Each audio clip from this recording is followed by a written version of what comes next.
Valley Club. Are the Super Scroll Diamond Milestones a big scam, or are they a great catch-up event? The Astral team not even fully in the game yet, but they are getting a rework. How great will it be? Will it be on the level of the Spider Society? And the Shadow King trials are coming later this week.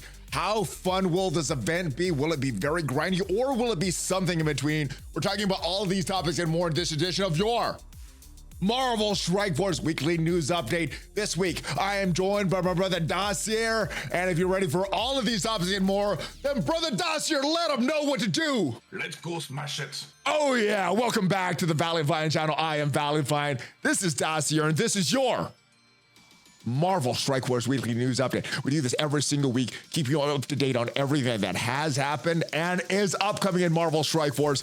And if you do get some value from this video, hit that like button, hit that subscribe button, and hit that notification bell so you know as soon as a new video goes up. How have you been, brother Dacier? It has been a while. Lots have went on in the game, some good, some bad. How are you enjoying Marvel Strike Force? I think it's kind of a hit or miss. It's mainly due to Battle World. I think is going to be kind of the deciding factor. Some of the expectations weren't there for the community, and I'm kind of feeling it too. It's like a daily chore that I'm having to do, and then when we get to the null fight, that's where I can actually have some fun doing a lot of testing as far as trying to get a really good score. So that part I enjoy. Everything else is just kind of in stagnant mode, I guess. When we first got the introduction of Battle World, I was really looking forward to it. A little disappointed that the first difficulty was what we got, and that was like the worst one because it's just auto. We're in difficulty 4 now. It seems pretty auto-y. Is this what you were expecting all those weeks ago when Battle World was first announced? Like, it's coming. We're getting Battle World coming very soon. As far as that goes, due to the playtest that we had to where we got to use our own roster, I knew like difficulty 4 is going to kind of be a joke as well. Especially when you look at like what's recommended, because the difficulty 4 is like a 7-7 roster, blue 5, which pretty much all of the end game players have, and a lot of those mid game players will have the important characters at the higher stars and power anyways. Yeah, the power level of the nodes is a joke. It really came down to null as far as how that fight's going to end up playing out. So I was kind of expecting the first few weeks to be like that when they said where everybody started at the normal difficulty, and then we have to kind of work our way up. So I was kind of expecting this, so at least I had my expectations set for that portion. Yeah, I was a little disappointed. I'm really looking forward to difficulty 5. However, I was trying to pull up Battle World. I'm getting this blank screen, so I can't actually go into Battle World. And we don't have a war. We're in matchmaking right now, so I can't go into war to use that workaround. But with this, there was something that I was supposed to show you here with Null. The points for Null looked like it was too crazy, and alliances wouldn't even get into difficulty 5. What changed this week about that? So they ended up making it to where the null boss kill, and I believe it's every percent that you knock off gets about 225,000 points is what they said. Yeah. So that made it to where we have to kill null X amount of times to be able to get into difficulty 5. The issue with that though is I believe about 556 alliances were able to clear difficulty 3. So only 556 alliances are working on difficulty 4. So like the separation is starting to happen. It's just not the separation they were kind of expecting due to those points. Is that separation now a good thing? And obviously we need some kind of separation, but in a game mode that a lot of people were looking for the fun factor, and you know, the game mode just doesn't have that factor. Is that separation a good thing to be happening now?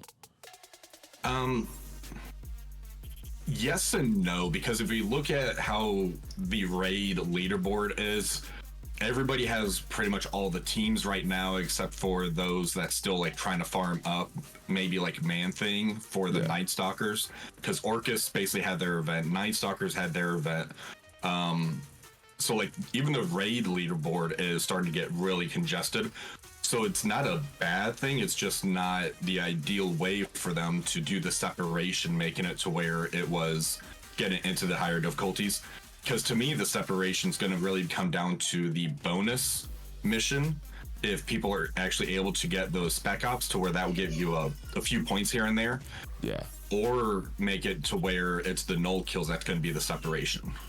I think based on what we saw in the first couple weeks, it seems like it's a null kills more than the spec ops. Yeah. Do you think that's going to change when difficulty 5 comes around, or is it's going to be based more on spec ops when difficulty 5, or will it still be based on those null kills?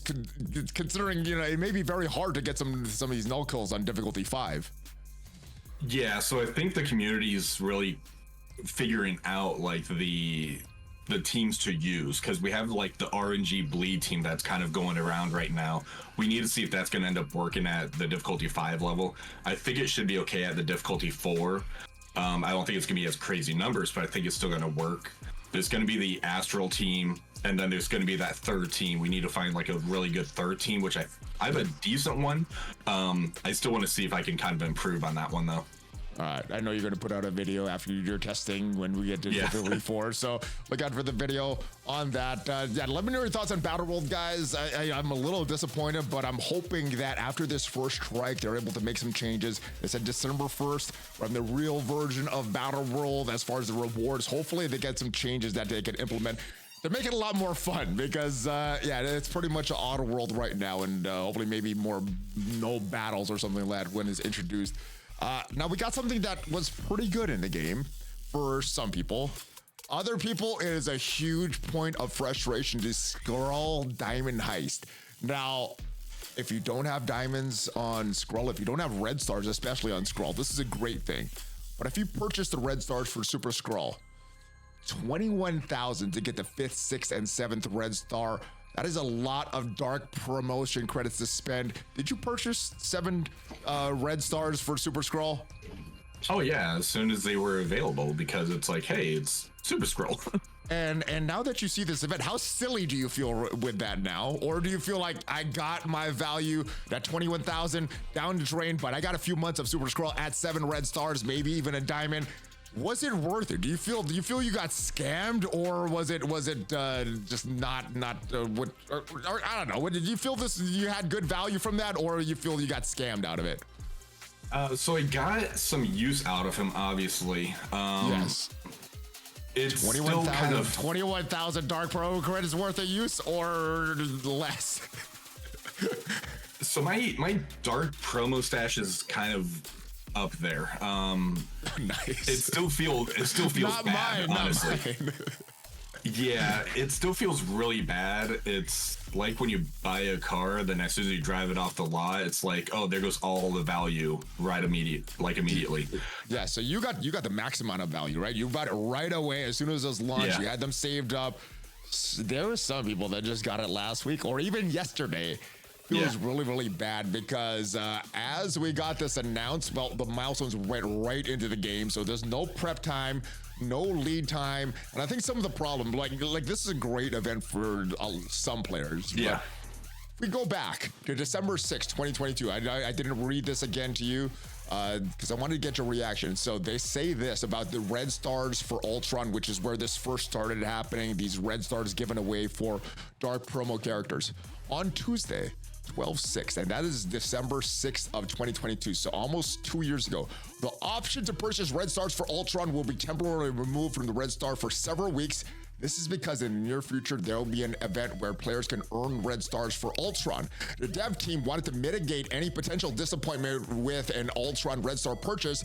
Now, shortly afterwards, they can be earned. Red stars for Ultron returns at Elite Store after the event has rewarded them concluded. Why didn't they do something like this for Super Scroll? Why was this just put upon us, Dacier? I'm guessing they didn't know they were going to do this. Stupidity, meanness, spitefulness, incompetence, forgetfulness. They just forgot. I think that they didn't know they were doing this. Was this a last minute thing? Like, oh, they're going to love this. And some players will love this. Other players, not so much, though.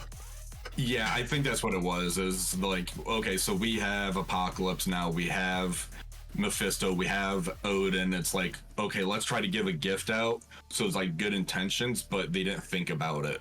And all right. When this was announced, when the diamonds or the red stars for Super Scroll was announced as diamonds shortly after that, if you knew that there was an event that you get all that stuff for free a few months later, would you still go back and purchase these red stars and diamonds for Skrull, or would you have 21,000 extra dark promos that you could do whatever you want with it?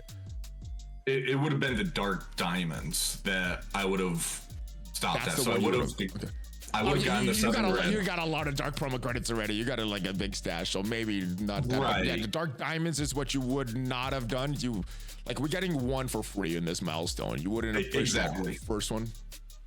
I wouldn't have either. Not the diamond. I might have still done the red stars, but the diamond, I don't know if I would have. Because those diamonds could have gone towards me getting the 3rd diamond on Black Knight, for instance. Yeah. Or because or saving them for Mephisto or Odin whenever those come out. Right, exactly. So I would have saved it and then gotten the event here, and then I would have purchased the 2nd diamond, and then I would purchase the 3rd diamond for Black Knight, and I'd still have a little bit of stash left for the dark diamonds. So that's what I would have done if I knew this was happening. Now, one of the reasons I haven't claimed any of this stuff yet, have you claimed yours yet? I did, and I think I got like 5 Elite 4s. I was so happy. So that's why I haven't claimed it yet. I don't think the devs are going to change it, especially now, but in the back of my mind, there's a little tiny sliver of hope that I hope that they will change this, because I think that's where the major problem is.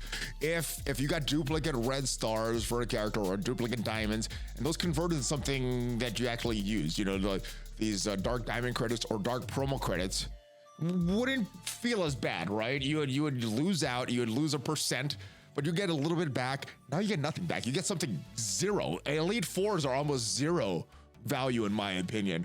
What would mitigate events like this? Because we don't want them to not do these, because these are great catch-up mechanics. Catch-up mechanics are great. But it also feels bad for players that want to do stuff ahead. So what would you like to see if they do events like this in the future, that they could meet their their goals of getting players all the stuff that they want, but also not make players that do this stuff in events feel bad about it? I think there should be an orb there and have it to where it's like you can get the guaranteed red stars or diamond on that character that they want us to get. Or if you already have that, you can go for the 2nd orb, which would just get you dark promos or dark diamonds. I think that would be amazing. And now that I'm actually looking at this, if we look at the timer, this event goes on for 21 days. We just had the Odin for Dark Dimension. That's why I haven't claimed it. I'm hoping in that 21 days are like, the conversion of red duplicates to Elite 4s, that was a bad decision. We should have fixed that a year and a half ago or so. But yeah, that's the 20 days is why I'm holding this. Right, but what I'm thinking right now, this just kind of popped in my head. So we had the same type of event basically for Odin. Now we have this one. Are they going to do an Apocalypse one next? And now people that purchase those diamonds on Apocalypse are going to get screwed also?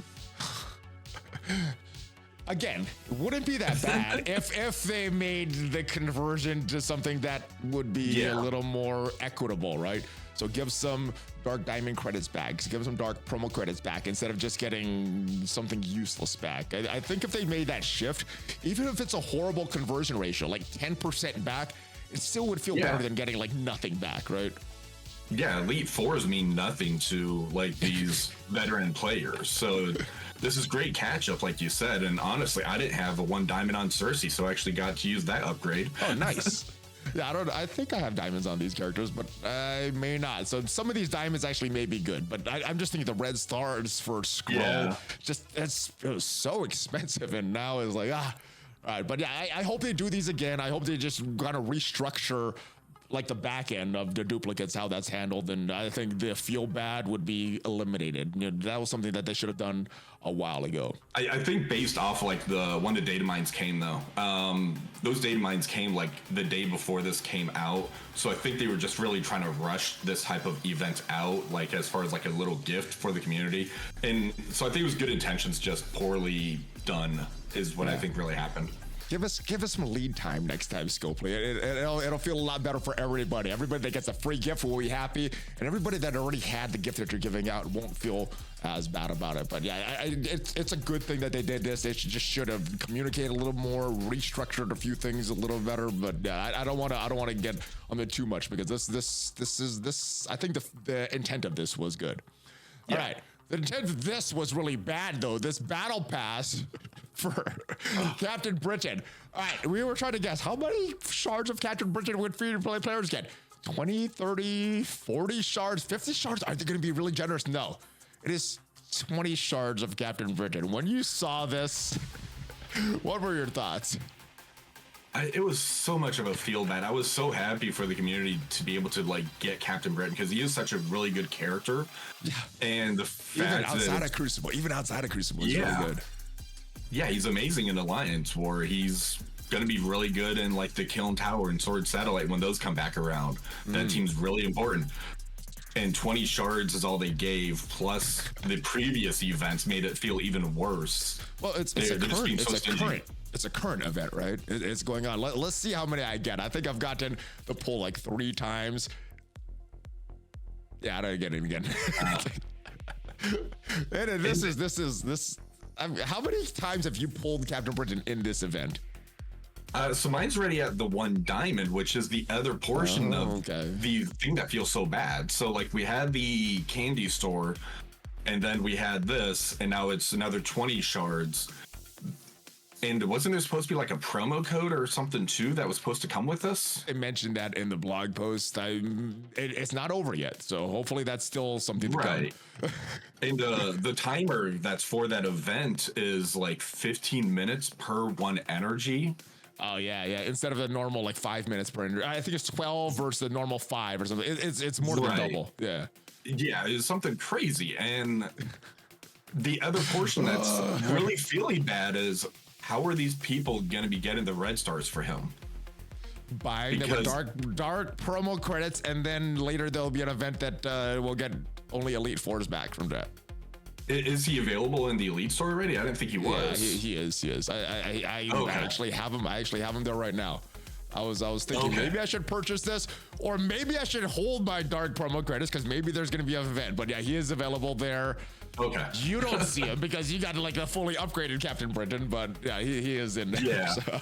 I thought that he still wasn't in there. It's like, okay, where are these people getting the red stars? Because they need those red stars. He's in there. You just got to spend this stuff. You got to spend this rare stuff here. There's dark promo credits. Now, the communication about this was bad, right? We didn't know how many shards there would be, but they said there would be some bonuses, and people bought this like, what the hell are these bonuses? Well, they did communicate that later. The bonuses actually seemed pretty good. Do you think they should have communicated this more clearly? Because some of these bonuses are pretty good. So what they said, we wanted to bring attention to it. If you purchase Captain Britain Battle Pass on the web, earn the following goodies listed below. And what they are: the Premium Pass, 200 Captain Britain Ultimate Awakening abilities. If you purchase the Premium Pass, which costs a little bit more, 200 Awakening abilities plus 100 extra Captain Britain shards. Now, I guess there was some delay on people that bought that. So players who have already purchased this in-game instead of on the web will be sent these extra rewards. I did this in-game because I was trying to get those extra bang for your buck milestones and purchasing 10 power cores. So I was trying to do this over 2 weeks or 2 weeks previous instead of over like all on one. So yeah, I did this on the game, and I'm happy that they're sending these out. Did you purchase these on the web or in-game? So I didn't even purchase the pass. Oh, you already have them to 1 diamond. You already have a 1 diamond. There's no need for you to purchase this. So as far as the resources that's in there, I'm almost at like 300 million gold, so I don't need the gold. I'm at about 3,000 T4s, so I didn't need the extra T4s, because I think there's T4s in this one or the other one. Really, the only value... There's a few, but not... The training mats, right. Yeah, those are training mats. I thought those T4s. Those are training mats. Yeah, the other path had the T4s, but really the only thing I'm looking at in here is a little bit more of the DPCs, the dark promos, and the dark diamonds. Okay. I did end up pulling the 7 red Mephisto from the orb, so I don't care about the turkeys. Oh man, okay. I was gonna ask you that later. I still have not pulled that. I gotta I got a 1 duplicate diamond on one, I got a duplicate diamond on another, and I got a duplicate 2 diamond on Oath. So I haven't gotten lucky yet. I've only opened 3 though, so. It took me 7 orbs to open, so it took me a lot. And the only upgrade I got was like a 3 diamond star brand. Okay. I'm like, oh, gee, thanks. That's always fun. That's always fun. It was an upgrade. The dark diamonds is really the only value in there, and I just need to see is those dark diamonds, is it worth the $20? I don't think so, so I'm probably gonna pass. All right, since you already have a 1 diamond Captain Britain, let's do a hypothetical question. If you didn't have him maxed out, let's say you had a 5-star Captain Britain, would you be purchasing this for some Ultimate Awakening Belize, or would you purchase a premium one for those and more shards? Do you think that's enough of a value for you personally? So I'd have to think, is the 100 shards actually going to take him over the limit on top of what the pass is going to give me? So it would depend on where you are shards wise. It would really depend, because you get the 20 in the free pass. Is it 100 in the paid track? Is that the number that's in the paid? I believe that's what I calculated. I think it's 100 on the paid, and it's 120 total for the paid, and the 20 for the free to play. And then it's like $50 to get the Awaken ability and 100 shards. I think it's $50 for that Premium Plus. I think it is also. So $30 for 100 Captain Britain shards. So basically what they're trying to say is, hey, if you want to go from 5 to 6. And you don't have to play arena as much. Oh yeah, that's always good. Or blitz. Oh my goodness. No blitzing. Basically, if you already have RTA. You don't want to RTA? Oh, that's a real game mode still? Yeah, they're just trying to like really entice you. It's like, hey, if you have a 5, you can pay $50 and get a 6 get that before the trial. They're just really trying to entice you, which it is. It's $50 though. It's all about Shadow King, right? It's all about what it's going to do for Shadow King. And that's how I'm going to base it on. All right, let's move down, because there was another announcement yesterday. This one pretty important. We've heard your feedback regarding the Astral team. We wanted to let you know we're making some changes. The full Astral team not even in a game yet. Shadow King doesn't have his event until tomorrow. While we're still finalizing details, stay tuned for an upcoming blog where we'll outline the updates. Thank you, as always, for your shared feedback. So what are your thoughts on this Astral team? What kind of reworks do you think they're going to get? What is needed for this Astral team to be better? And will they receive minimal upgrades, or will they be like Spider Society level and be valid everywhere in every freaking game mode except for Arena? I think what they're looking at is going to end up being Battle World specific, because we have that RNG bleed team where in difficulty 3, people were able to break like 300 million, almost get to 400. Okay. And Astral without Shadow King is doing like maybe 80 million. It's like not good. I think they're trying to find ways to break the barrier even more, because that barrier is a huge problem, because if you can't get through the barrier with all the speed that Null keeps getting, then he keeps getting the ability energy, then the barrier just keeps staying up, and that team has no barrier removal. I think they're looking at ways for that to happen. So Emma Frost is not a good character. Is that because she's broken, or her kit is bad? She's just the barrier queen, and even in Battle World, that barrier really doesn't do anything for the team. Just because Null gets ramped up so much, he's going to chew through the barrier. He's going to be doing the max health damage and everything. Yeah. I think they're just going to try to make it to where she can break the barrier, maybe on a basic. I know Dorky's kind of been advocating for that portion of it, which I definitely agree. It makes sense. Okay. Outside of Battle World, I just hope they don't really max out the speed, because they're a slow team. They need speed, but if they get like a speed increase or speed on spawn, that's going to be a huge problem, because that's going to be like another Spider Society. Do you think the devs will do that? Do you think that's what they want to do, or do you think it's just because they're not performing like they wanted in Battle World? I think they're looking at Battle World. They're going to be like Right, because outside of Battle World, I could see them being good because their Waken abilities in War is going to be amazing. And if you put them on defense and throw like a Mephisto with them, that's going to be a huge problem. Cosmic Crucible, I think it's going to be based on the room itself.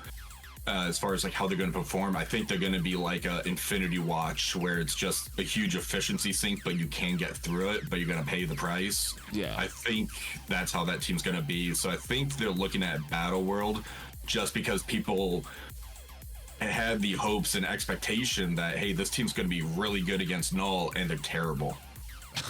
All right. So yeah, okay, and they're good in War. So we'll see what the upgrades are, and it sounds very logical that it's just going to be for Battle World and not going to make this the best team, because you know they've already had the offers out for the initial offers out for Ancient One, Emma Frost. So I don't know if they're going to make extra sales from this, but just get their intention. That makes sense. And War, they're going to be the War is War. But speaking of War, we have a new War team that was announced, the Absolute A-Force. I'm excited about this team. Now, I don't like War too much, but they look fun.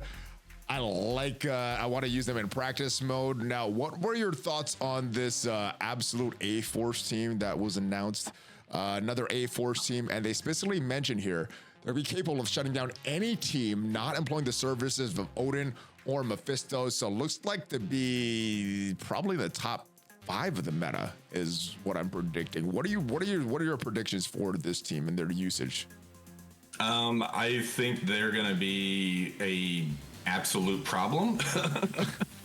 In just War, outside of War, everywhere. We'll talk about their kits specifically, and some of their kits are pretty strong outside of War as well.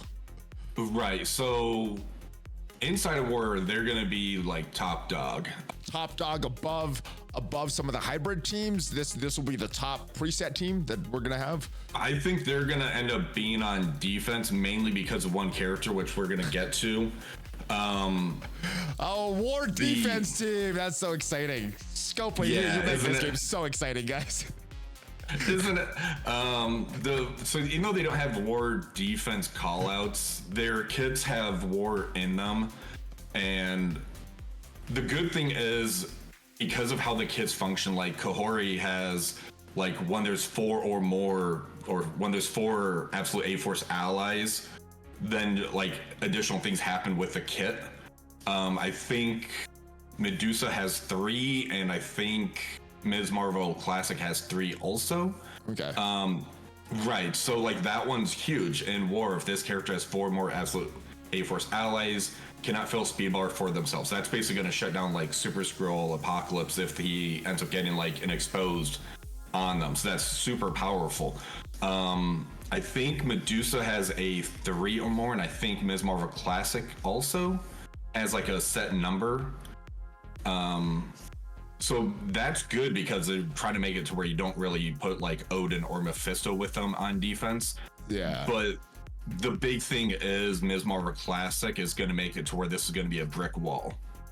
And I don't think people kind of realized that. She looks very good in War or paired with Kahhori. We'll talk about her a little specifically because I think without War or without Kahhori, she's going to be pretty disappointing. But let's go back a little. Let's talk about Kahhori. Sell me on the use case for Kahhori. Obviously in War, very good. Absolute A-Force, be very good. Is there any other value for this character? So honestly, what I'm looking at is the 2-piece. As far as what Kahhori brings, her passive's going to make it to where she takes 2 turns before anybody else takes a turn. So she's going to do 2 basics, and on her basic, she's going to put exposed out there, and she's also going to be flipping positive effects into negative effects, which is 2, which is really good. And she's gonna the charge. Right, and that's going to end up working with Ms. Marvel Classic, who's going to be the duo for her, because the charges for Ms. Marvel Classic makes it to where she has insane resistance. She keeps her taunt going because Ms. Marvel Classic gets the taunts on anybody's turn. So those 2 are going to work really good. But if you look on primary target, has exposed. I believe her basic gives the exposed as well. everything gets exposed. Basic, special, ultimate, all of it gets exposed. Are you like her basic is so strong? Are you even going to use her special and ultimate? This is one of the strongest, if not the strongest basic in the game, in my opinion. It's insane. Her special hits everybody and puts trauma on them, so that's going to be pretty insane. Yeah, that's pretty good, dude. That's pretty good, dude. Right. So like the special here, there's nothing for. So in war, it cannot be blocked, dodge, or counterattack. So she's going to be doing all of that, and it can just be dodged. Big whoop. But she puts exposed out there. So if you put the 2-piece of her in Ms. Marvel Classic, so that's a pre-taunt right there. Put the 3-piece Annihilators with there, Thanos Endgame. When you hit exposed, gets ability energy. This is going to be exposed out on the entire field. Ooh, man. I like the 2-piece because all of Ms. Marvel Classics, like passive, pretty much all of it is all based around charge, right? And if she's on her own, the only way she gets charged is by using her basic. So there's no way to get charge for her. Now, if she's in war, she's going to gain 5 charge. So she'll be great in war, even on her own. But yeah, I like the idea of the 2-piece. I don't think you use Miss Marvel Classic without Kahhori. And I think Kahhori, you can use her without Miss Marvel Classic though. But I don't think it goes the other way around. Right, and if you do the 3-piece for the Annihilators, Gladiator's going to make it to where you can't do Terminator rewinds to them. Just those 3 or you can't get just those 3 are vulnerable. Right, and you're not gonna be able to put the vulnerable on them. You're not gonna be able to put the exposed on them. Like that's gonna be a very powerful team as far as the trio and the duo. The big thing though is gonna be in war for what Ms. Marvel Classic brings to the team. She's 1,000% gonna end up being a healer. The main reason for that is because her passive. Go down a little bit further to where it says in war. So when this character or an absolute A-Force ally drops below 40% health, you disrupt, you're going to get 2 defense up, 2 evade, 2 death proof, and safeguard. That does not say the first time this character or an absolute A-Force. So she could do that over and over and over, keeping them right at that 50 threshold, dropping below, bouncing up. Ooh, dude. Yeah, so they're going to keep having safeguard, evade, death proof. You drop them under again. She also heals quite a bit because of her basic, all of her abilities do healing. Kahhori's ultimate does a health redistribute to the team. It's going to be a problem in war. I wish I liked war more. This team sounds so fun. It's going to be like a combination of Heroes for Hire with Darkhold. Like when Darkhold used to have Agatha keep dropping people into stealth before they fixed that. Yeah, that was annoying. That's still annoying. And then you throw like Hulk, how he keeps doing the health bounce, and then just throw a little bit of Young Avenger in there. That's this team. I hope I don't see this on war defense. What are you theorizing beats this? Mephisto, Odin? Is it possibly beat them without a Mephisto, Odin? Based on what it said at the start, it says that you need a Odin or a Mephisto. Nothing will beat this except for those G's. All right.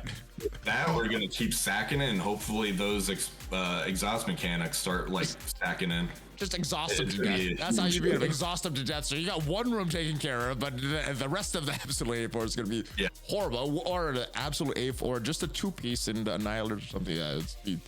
That's what I'm looking to use as far as outside of war. And outside of war, so Cosmic Crucible. Ooh, that sounds like Cosmic Crucible defensive team. Yep. Pretty strong. All right, Medusa. It looks like she gets dropped off to 2-piece.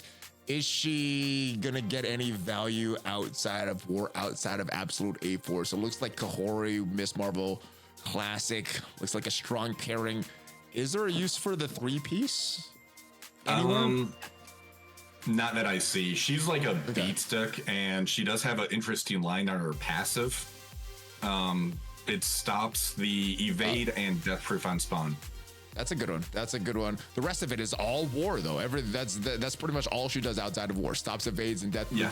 A lot of stuff on war, but that's all outside of war. It's a very simple, effective passive, but I don't know if it's effective enough to bring her in outside of some other combos you could bring with the team. Yeah, she has a lot of cannot be revived, so she has perma kills on her, which is interesting as well. So she is going to be a beat stick, but I don't see the 3-piece kind of working outside of war unless there's like a kiln tower, then they tune it for the 3-piece. Yeah, true. All right, let's move on to these reworks. Huge stat upgrades. These guys are so outdated. Ironheart, Wasp. I don't think I've seen stat upgrades this much, but I don't think they've waited this long. Or I think this is the first time we've had a rework since the such an old character reworked since we've had the increased stat upgrades since Ares. We've had some upgrades, but not such somebody this old. Ironheart, Wasp. Are you using them at all outside of this team? If you don't like war, is it worth upgrading these characters? I have both of mine at level 71. I'm working mine up there. I think I finally got mine up to 75 for both of them, like the G14, because I just like throwing 5 levels on them and still building them up just for Alliance War. Wasp, she has some use on the team because she has her ult does a lot of damage, and they added in a turn meter rewind, I think, to the ultimate or the special. So she's gonna have a big hit to everybody. She's gonna have a turn meter rewind. So the special, like reduce speed bar by 30%. So, and that's everywhere, which is pretty impactful. It's just she's not that fast. I think she's like a 117 speed or something. In the game right now, 112. Oh, even slower, yeah. Yeah, so I mean, she's slow, but Ironheart, her rework, like it looked like it didn't really do anything. She was like pure stat. Gotcha. Now her basic is good, because her basic's going to be able to call in Kahhori, which is really good. Because that'll get that Kahhori basic. That's a strong. Yeah, like that. Yeah, so that's really all that she's there for. Now, what about the rest of the A-Force? The rest of the A-Force did get some reworks as well. Very, very minimal, mainly to their stat increases. We got a minimal change to the passive of Photon as well. Just kind of remove the extra 30% damage, 15% that she was giving to A-Force. Are any of these characters useful? Do you see any like hybrid superior Sinister Six scenarios? Because I'm not sure if everybody's aware, but all these characters will also be part of the A-Force. They'll have it in a background, won't be in like their tags like in this section here, but they will have the A-Force, kind of like the Avengers. All the secret Avengers, new Avengers, they all have the Avengers tag, and the Defenders have the Defenders tags, things like that. Any use case for any of the X-Men? I forgot about them. Yes, Superior Sinister. Yes, Superior Six and Sinister Six. I think they're separate tags, but they're all in there as well. Will any of these be useful in either a hybrid team with some of these astonishing X-Men, or just on their? Will A-Force be a team that you could use in war again? So I still use A-Force in Alliance War. They're really good. As far as being able to plug in characters, I think it depends on the release order. If Kahhori or Ms. Marvel Classic is like the first or second one that gets added in there, you can add in Jessica Jones because she does a lot of buffs to the team. She clears negative effects. The team works like for Kahhori. If you take all of the buffs off, then like some additional things happen on her ultimate, I think it was. So she's able to help assist out with that. Nico, she's going to be incredible for this team. If you pull up her passive for Nico, she actually gives the speed up. So on war offense, on spawn, apply speed up. So that makes the absolute A-Force go even faster. She gives safeguard, immunity, death proof to the highest A-Force ally. So that could end up being a Ms. Marvel Classic. So you got a taunt with the safeguard and immunity on there. It could be very powerful. And her ultimate is really good also, where it can flip the positive effects into negative effects. Kind of like a Doctor Strange. Doctor Strange was the first one that had she's going to be really good on that team. It's just a matter if she can survive. So I am looking at that. If I can make it to where she survives longer, like maybe throw some Crimson on her, if that ends up being a good add-in piece to the team. That's the main one I'm really looking at is Nico. All right, so we get one of the characters. We get the rework to Wasp. We get the rework to Ironheart. And who's the two that slots in? Nico and Jessica? Yeah, those two. Okay. Because Okay. Jessica Jones, she can keep clearing negative effects and giving ability energy out to the team. And that's very impactful for Kahhori to where she can keep getting her abilities off. Also, is more of a classic because like her ultimate's on a 10-turn cooldown. So feeding ability energy to her is going to be pretty good. All right, so that's the way to use this team. Hopefully, they get some use outside of war. I'm not as big on war, but this team looks very, very fun. And then even though I'm not into war, I'm excited about this team. All right, Shadow King, Battle World, the final member of the Astral team, will be coming out tomorrow. Get a chance to get some shards for Shadow King, get the unlock. What is your hype level for this? How excited are you to play this new legendary event? I'm pretty excited. Shadow King's a really interesting character in the comics as far as like the lore and everything goes, and I'm a huge X-Men fan, so having this character in the game, it hypes me up quite a bit. His kit's pretty crazy too, as far as like the pings that he pops out, and that animation's hilarious. Just how they kind of got a creepy grin going on. Have we seen his in-game animations yet? Have they previewed those? Yeah, because we did the gameplay video for that. Okay. So gotcha. like his ultimate is I wasn't on the hilarious. test servers. I didn't see it. Okay. I've yeah. not looked at it. I'm gonna look at it tomorrow. I'm excited for that. Now, as far as this upgrade tokens again, we can use Captain Britain at whatever star level, but we need Illuminati at least 6 stars to get that max difficulty. Annihilator's also at least at 6 stars. Do you think it's going to be potential or possible to beat this without, or beat at the highest level without Captain Britain being really built up, or just that lower health is going to make him tough to get through?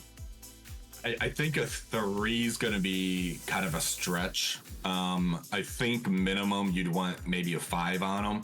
I don't know how a 4 is going to perform, but a 5, I think, based on his kit and how it should work, I think the 5 is going to be like a bare minimum. It would be my guess. All right, and any potential problem sections, and based on the data mines that we've seen for some of the enemies, the waves look pretty easy. Global villain, lots of options. Brawler, non-myth, got a lot of options there. Mercenary, undying, could be problems, but it doesn't look like there's a lot of war-specific characters on the data mines for the enemies, so looks like a pretty easy section. I guess the big challenge is section 2 and section 10. How challenging do you think that will be? Or are there any other problem sections that you foresee? Honestly, it's the brawler section because it's such an open tag, and the brawler had, the brawler had a whole bunch of Orcus on there. So that's the one where like the opening wave was like 4 Sentinels, and then later on Omega Sentinel drops in. So that just gave me like flashbacks of Dark Dimension 8. Oh, that was a tough section. I remember that. That was really, really tough. Pretty much, yeah, you could use all the brawlers, and there's a lot of good characters, but not a lot of synergies. So I think you might be right. I think the brawler section might be the toughest. Pretty much all brawlers are available except for Ultimates and Super Skrull. Yeah. So it's non-mythic. So the ones I'm looking at is going to be Nightcrawler, Blade. Ancient One is on there, and I think they're going to kind of tune it for that because she's able to clear positive effects on her special. Okay. And with all the Sentinels, having her go to basically wipe off all of the buffs, unless you end up like preparing Nightcrawler on node 1 for his ultimate. I think you should. I think you should. Yeah. I think so too. Deathstrike has some high stats. You think she's gonna have any value? Guardian's a great character on Alpha Flight, has some good stuff on his kit. Pav is great on Spider Society. Vulture has a lot of standalone value. Any other characters you're thinking of bringing in? So you have to be careful because Lady Deathstrike, the way I'm looking at the data mine portion of it, the first global villain node, you want to use Cabal with like Apocalypse. The second global villain node, it looks like it might end up being Orcus, is how I'm kind of interpreting it. So if you take Lady Deathstrike, you want to make sure that she's not going to be too low and she has her abilities prepared for the second global villain node. I'm looking at Nightcrawler, Vol, maybe Thanos Endgame, because that's going to give you 3 exposed out there. Okay. And then you can try to. Good point. Now all exposed characters. All exposed characters. Yeah, and Val's giving energy. Thanos is giving energy. That might not be bad if you can keep his health up. Right, and you're gonna have Val to where they can keep ulting and getting like a nice heal out for the team for some nice survivability. Black Cat could be really good because arena buffs are gonna be a thing as far as Pact goes. And the other one I was looking at was Ancient One. Okay. I don't have her unlocked. Do you think how valuable she's going to be at higher difficulties? Is it worth risking 675 power cores for that potential jackpot, or is the chances of getting the unlock too low for that? I think the chances are too low. Another one that you can slot in then, Lady Deathstrike, she'd be able to wreck shop with her special and ultimate, just kind of tearing through everything. Or Blade. That's the two that I would look at as well. What about Vulture? Vulture was one of the best characters that got reworked last year. Still is used though. So is Vulture? Are you predicting him value based on what you saw in the data mines for the enemies?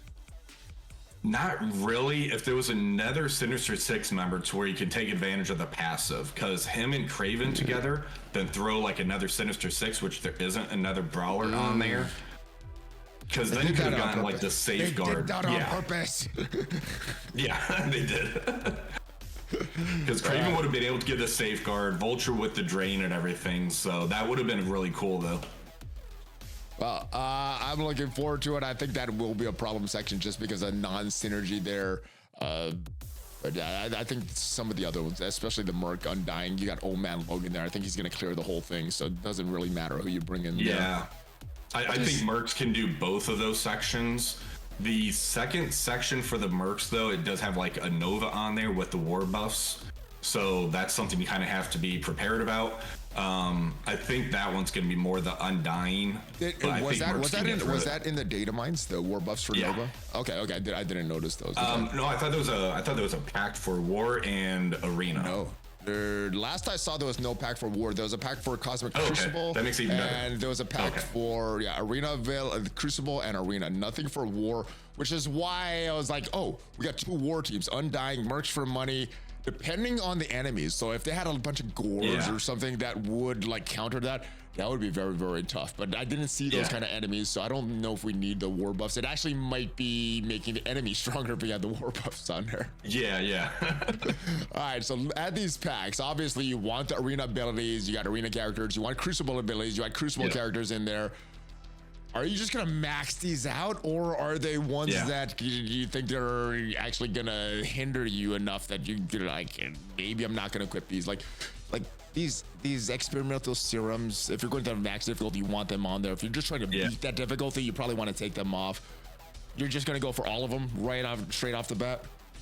Yeah, it's going to turn into another efficiency fest like it was with the Old Man Logan.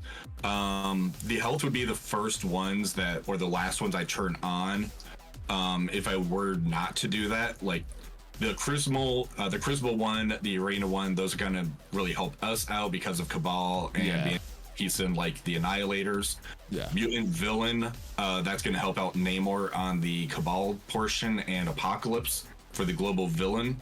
So that's going to be really good. The Cosmic Villain, that helps out the Annihilators because you get a lot of positive effects for like Gladiator and Ultimates and such. What do you make of this one? Villainous and Momentum. When they defeat a hero or a player character, they gain more speed bar. So that I think is more for the last node to help us out because Odin's on the last node in the data mine. Okay. So if you can time it to where you can clear the whole wave, the hero characters on it, which would be Illuminati, or the speed bar before Odin, that makes sense. Yeah. Okay. You can basically try to burn Odin down before he takes a turn. So it's just like with the Old Man Logan, you needed to time the kills with Cabal. That way, as soon as Mephisto drops, you can take him out before he gets his empowered off. So it's kind of the same deal. Gotcha. Okay. So yeah, equip him. All right. I'm looking forward to tomorrow. Let me know your thoughts, Valley Club, as we move on to the player vote. Looks like Songbird is going to run away with this, and that makes sense. She is, out of these three, the only member that was in the Thunderbolts as far as the comics, but Hyperion is also winning the vote, and you get to 2 of them. So it looks like it's gonna be Songbird, Hyperion.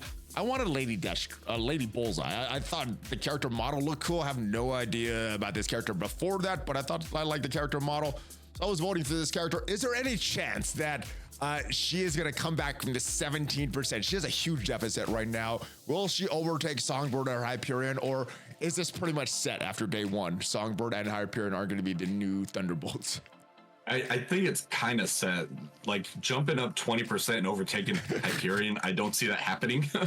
I'd love to see something. I don't want her to overtake Hyperion. I don't like the model for Songbird, even though she is a Thunderbolt. Which ones did you vote for? I voted for Hyperion just because I like the character. He's basically just the perfect version of Superman for what Marvel has. Yeah. I know Songbird, like when I did a video talking about this, as far as the poll portion, Songbird has like a huge following for Thunderbolts and everything. So they're like, hey, she's like a leader. Hopefully that she gets on the team. So it could have been like another Alpha Flight team where like Guardian, who's the leader, doesn't get on the team. So that's pretty interesting that she's that high up. My only issue is Victoria Hand won. Now we have these 2 winning. That's 3 heroes on a Thunderbolts team, which is supposed to be like a villain team. Yeah. So it's gonna be a weird team, a Thunderbolts that nobody's ever seen before. Yeah. Jeez. So I'm really curious how the next poll is gonna be, where it's gonna be the reworked portion on who's gonna be like able to be voted on and get on the team. It won't be Zemo. I want Zemo on that team. I want Zemo on that team too. All right, let's talk about the event that's going on right now. Lunar Rebirth. I think the rewards, they don't look very interesting. The ranking rewards don't look very interesting, but I gotta tell you, I look at this orb here. It's a pretty good orb, this Shadow Orb. In preparation for the Shadow King event, the selection of characters in this, I think it's a great orb. I'm doing the 50 core refreshes and the 100 core refreshes, not so much for the event, but because of this orb. And we have a selection of all of the 3 new Orcus members, Nimrod, Omega Sentinel, and Sentinel. The 2 Illuminati, which is required in the Shadow King event. There are farmable though, Black Panther, Shuri, and Hank Pym. And then the sort of farmable members of the Annihilators, they're temporarily in the Battle World store. I think Thanos is going to be there permanently, and then Gore and Gladiator are going to be very easily farmable after that. I think it's a good orb just because the Shadow King event, the farmability of his characters. What do you think of this event? What do you think of the rewards, and what do you think of the orb?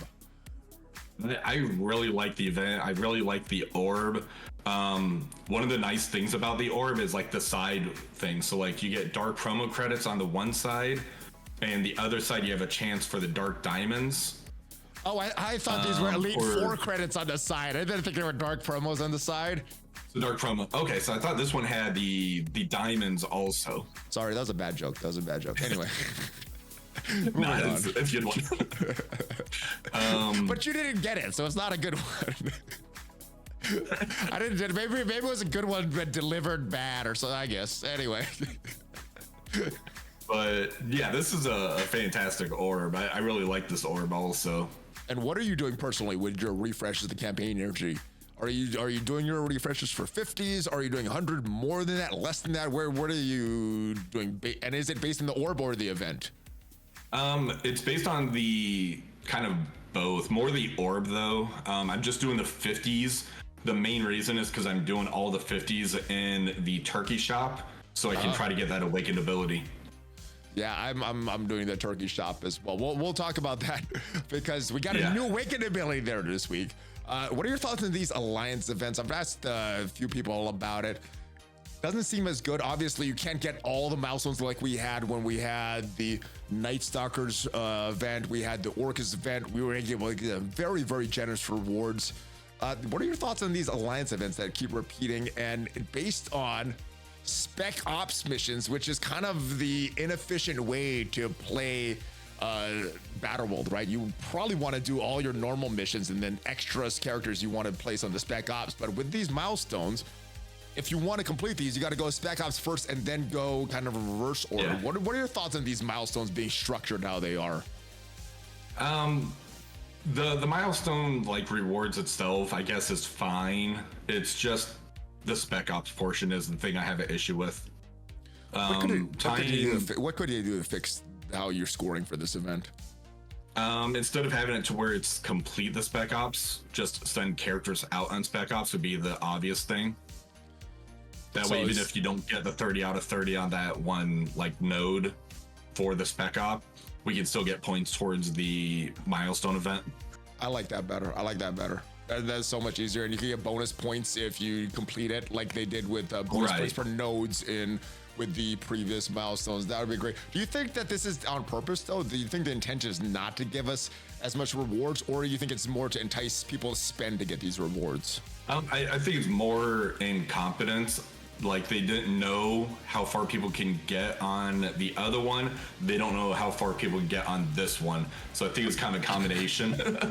So you're thinking, they have no idea the other one. They have no idea with this one. They're just putting numbers in. That could be that's very possible. I think so, mainly because of the Spec Ops. Like, they expect people to actually max out all the points on the Spec Ops for 150,000. But even if you max this out, only 150,000.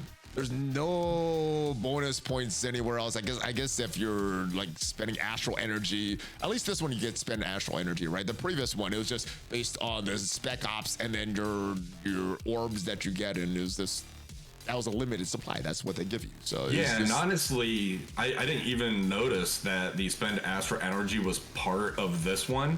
I don't think it was the first 2 weeks, but I think it is this week. This is I think we're in the third week. Yeah, it wasn't there, I think, the first two. So is the math there to where the Alliance actually has to spend the 50s to get the 125K? Well, I mean, even if you max these out, right, that's 275. That only gets you right around milestone 15. Doesn't get you all the way. There's no bonus ones there like we had with the raid milestone. So it looks like 15 is going to be where it's at, because then the other part was the allied supply orb. Yeah, and we have no idea. They change those up all the time. Sometimes 500, sometimes 2,000s, and there's no like rhyme or reason why they change it. So we have no idea how much they're giving on this. Yeah, that just goes to show, like, I didn't know the spend astral energy was on there. It's like, I'm just going to do what I do every day. What a great design event, Scopely. Do more like this. Well, let's get back to the turkey store, because this is a weird one. I don't like war, but I'm refreshing this every single day to upgrade these abilities so that they're better in war. I think that's just because I like the complete stuff. What are you doing? And I'm buying these turkeys as well, because I think the grand prize for me is this, getting at least 6 red stars on Mephisto, hopefully 7, but I want to be able to purchase this as much as possible. So refreshing this, getting the turkeys, and now that Moon's Dragon is done, then it's a net positive, because I'm getting 10,000 each of these and 6,000 each of these, so net positive 4 every time I refresh this. You're refreshing these as well. Is it for these awakened abilities? Is it for more of these red star orb fragments to potentially get diamond on other characters, not Mephisto? Or is it what are you upgrading for? Crimson gear? What is it? Or is it just to upgrade the awakened abilities? Yeah, so I was doing what you were doing, like refresh the 50s, then I was buying the awakened ability and buying the turkeys. It took me 7 orb pulls to get the Mephisto drop on there, and I only had the 1 drop, which was the 7. So I would kind of urge people, if you had the gold, to try to do that, because the 7 red Mephisto, 6 red Mephisto, it's going to be very impactful. As far as the awaken ability goes, Moondragon's passive is very important to the team, so I would definitely urge you to get that one. Is it still in here? Does it rotate? Like, this is the spot that it was at, the Old Man Logan, right? And now I see Blade and Ares. So Old Man Logan still there? It looks like the Old Man Logan one is gone. So that was in the candy store, then it was in the turkey store. So if there's another store, then it's possible like the Ares one goes away for the next one. Store for December, the present store. That's what I'm thinking. With store, the Groot ornament store. The Christmas Star store. It could be anything. Let us know in the comments. What do you think the store will be? If there will be a store, what is it going to be called? Yeah. But the Old Man Logan one, I think, is gone, so I think we have to wait for that one to appear in the raid store if they end up updating the raid store with the Awaken ability. If someone doesn't have Blade's ultimate done, is that worth purchasing as well? Yeah, his ultimate's really good, and it hits so hard. I like Blade. Blade is one of my favorite characters in the game. All right. Yeah. And it looks like we have some information for the event that's coming up next week. This is Galactic Awakening. This is scheduled to be for November 24th. So this appears to be the next week's events. And of course, these are DATAMINES. So sometimes they are exactly what we're going to get as far as the events. Sometimes it's totally different. But what it says here, you're going to gain points in this event by clearing waves in Battle World. So not Spec Ops, waves, so that's good. Opening the Moon Dragon Awakening is so probably for sale. Battling in Battle World with Astral teammates, so I'm not sure if that's possible, or possible to really score on this if you haven't bought Emma or the Ancient One or got lucky on their orbs. And then from Stellar Conquest, Web Milestone, daily free claims. This doesn't look like a very fun event. The Moon Dragon Awaken orbs, you get that from a special offer. It has luxury rewards. Is this the first time we have luxury rewards this year? I don't know what that means. It's luxurious. It's a higher standard of other rewards. Is what I'm taking it. Yeah, it says Moon Dragon's ultimate awakening materials, T4 ability materials, turkeys. And it also says, as far as the rewards in the actual event, Ancient One shard. So this appears to be her release event. Okay. She is very important on the team, so that's good. Having it to where it's battle in Battle World with them. Hopefully this has changed. Hopefully the blog post comes out tomorrow and it looks different. Right. So the luxurious rewards, the ultimate awakened for Moondragon. So that one I kind of had as a luxury one. It's basically going to put disrupt on the enemy team in war. That's why it makes sense. It's the luxury one. You don't need this. That's why they're luxurious rewards. Luxury rewards. Yeah. Yeah. Now it makes sense. Yeah, because the team, when I was testing them, that was like one of the last Awaken I put on there. They were taking everything out without that one. It does help you like take out Orcus and stuff like that, but I don't think it's like a mandatory one. It's like a luxury Awaken ability, in my opinion. If you buy this orb, it's mainly to progress in the event and then Ancient One shards, because it's a luxury T4 or a luxury Awaken ability. Yeah. So yes, luxury rewards. We got Shadow King. We got more Battle World coming. Lots to look forward to. Hopefully difficulty 5 is very, very challenging. More alliances are able to get this. What is the thing that has you most hyped right now, Dacier? Honestly, trying to unlock Null. That's like a good like drive for me right now. So that's why I do want the Battle World to really succeed. I think difficulty 5. Just be careful with your alliance. If you can't get a kill on Null, stay on difficulty 4. That's the important thing. That's the only place you're going to get those shards, right? Is when you get the kill. If you get 0 kills, you get 0 shards for Null. No matter how much grind and everything you do through the other few days. Yeah, so definitely look at your alliance. If you're a leader and you don't think, like if you guys struggle on difficulty 4, just remember it's going to be about 3 times more difficult on difficulty 5 because it's asking for the 3 diamonds and the purple ISO. So if you don't have that, then definitely try to stay on difficulty 4. All right. Well, we will see you next week, and hopefully get Shadow King unlocked, so that makes it a little easier when you're in your no boss fight. And make sure you go over to Dacier channel. There's a lot of great videos: Battle World, Cosmic Crucible, War, all sorts of stuff. And if you did get some value from this video, leave it a like. And if you want to see what to do to win in Arena right now, whether you're a new player, end game player, anywhere in between, check out the video up there, and I'll see you guys next time. Have a great rest of your day. And are you ready for a fist bump, brother? Oh, I'm ready. All right, there we go. ValleyFlyin, brother Dacier. Hulk fist bump. Have a great rest of your day, guys.